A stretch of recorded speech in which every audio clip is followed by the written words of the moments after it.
చిక్కుడుగాయ అన్నిటికంటే బలమైన కాయ అని చెప్పొచ్చు.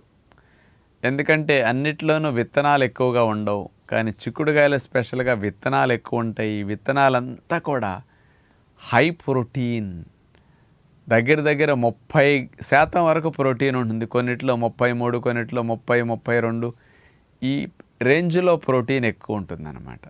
అందుకని ముఖ్యంగా కండపుష్టికి, దారుఢ్యానికి, రక్షణ వ్యవస్థకి చాలా లాభాన్ని ఇస్తాయి చిక్కుడుకాయలు.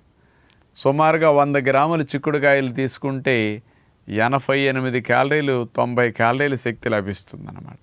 ఇతర కూరగాయలన్నీ 20 క్యాలరీల శక్తి, 25 క్యాలరీల శక్తినిస్తే ఇది ఒకటే 88, 90 క్యాలరీల శక్తిని ఇస్తుంది. మరి అలాంటి చిక్కుడుగాయలు దొరికినప్పుడల్లా మనం బాగా ఉపయోగించుకోగలిగితే, అంటే గింజున్న చిక్కుడు, ఈ చిక్కుడుగాయల వల్ల ప్రోటీన్తో పాటు కెరోటినాయిడ్ కాంపౌండ్స్ అనేవి స్పెషల్గా కలిసి ఉండటం వల్ల